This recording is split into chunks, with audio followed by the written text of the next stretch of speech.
The idea of a macrocosmic destiny which shapes the events of our lives is at least as old as high civilization itself, and by far the vast majority of the human population has in fact believed that there is a destiny which shapes our ends, rough hew them how we will, or in the words of the Roman poet Seneca, the fates lead him who will, him who won't, they drag. And so with that little comment, I want to start by pointing out that there has been, throughout the history of high civilization, two fundamentally opposed ways of envisioning the unfolding of time and history. The one way is the linear, what might be termed the linear model, which is the vision of time as a parabolic arc with a finite beginning and a very definite ending, and it is a one-shot deal, like the trajectory of a rocket. And this is the model that we in the West are more familiar with, and upon which we have patterned almost all of our ideas of history, from Zoroastrianism through Judaism, Christianity, Islam, and even in our current scientific picture of the cosmos, with the idea of a definite Big Bang and a big crunch that will come. The pattern still persists. Whereas the earlier model, the cyclical model, which still persists in our popular imagination in the form of astrology, the idea that time recurs in ever-recurring cycles and that lifetimes are lived over and over again to infinity, this is actually the much older model and was first proposed by the Sumerians about 3200 BC. And it is based on the recognition of the Sumerian priestly observance that there is a mathematical order, harmony, and regularity to the cycles of the planets in the heavens, and that this mathematically predictable order is absolutely destiny-shaping on what happens in the world of time. Time is the shadow of eternity in this vision, and the civilizations of man have been inspired on this as the model of time on the model of eternity.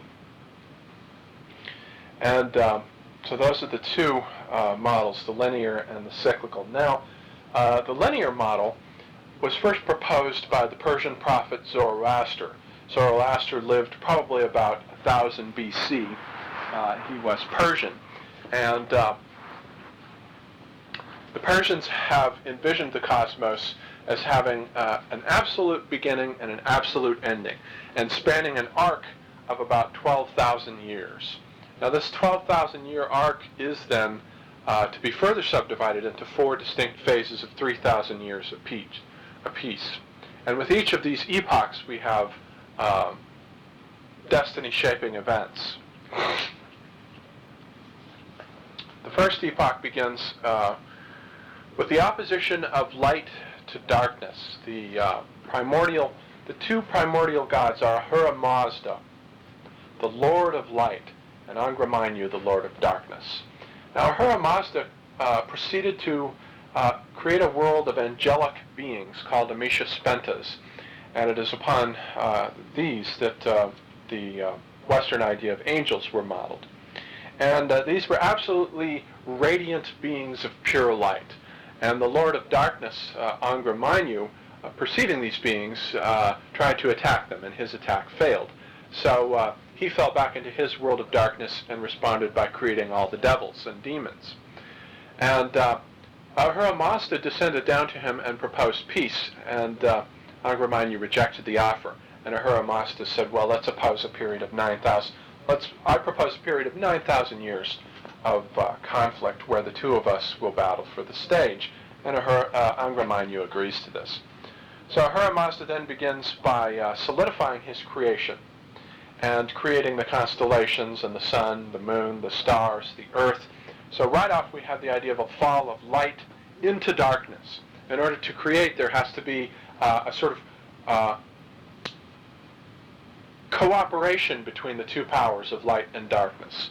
And the world is then created. And Angra Mainyu systematically goes through Ahura Mazda's creation and puts all his little finishing touches on it. He injects floods and famines and earthquakes and hurricanes into the earth. He pushes up mountains out of the flat plain of the earth, And he creates scorpions and snakes and serpents and all of those wonderful things. Finally, then, he attacks Ahura Mazda's two great creations, the primordial ox and the primordial man. He kills the ox, and as the ox's body decays into the earth, from its semen sprout all the animals of creation, and from its spinal marrow sprout all the plants. Then he attacks Gaiomart. Gaiomart is the primordial man, the first man. He kills him, and as Gaiomart's body is decaying into the earth, all the metals of the earth, all the precious metals, gold, silver, copper, iron, and so forth, originate from his body.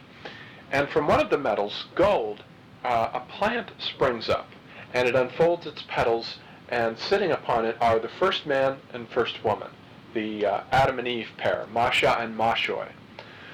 They climb down off the plant, and Angramanyu tries to attack them by quenching in them any desire for sexual intercourse. And Ahura Mazda counters by igniting their sexual intercourse, and they produce a pair of offspring which they love so much that they eat. And so Ahura Mazda has to tone down parental love by 90% so that parents won't eat their children. So that is the Zoroastrian cosmogony. And the next phase, the middle 3,000 years, is the period of world history. And this period is to be terminated in about the year 630, according to the Zoroastrians, of the coming onto the stage of the prophet Zoroaster himself, who arrives onto the stage to preach for the first time a new idea in the world. And this is the idea of free will. We are in our wills free. And we are caught in a fallen world that is based on a conflict between the two powers of light and darkness. And the powers of light are equated with good, and the powers of darkness with evil. So we have a radical metaphysics supporting and a radical metaphysical ethic. And we are in our conduct free to ally ourselves with the good or with the evil. And we are to put our actions in service to society, and in doing so, work toward a restoration of the good. All ideas about retreating off into the forest and perfecting oneself with the practice of yoga are here completely rejected by Zoroaster. We are working as a group toward a restoration of the light. That's the idea of Zoroaster. At the end of history, then, the Zoroastrian apocalypse, at the end of this 12,000-year arc, the apocalypse will be ushered in with the coming of the savior figure, Saoshyant.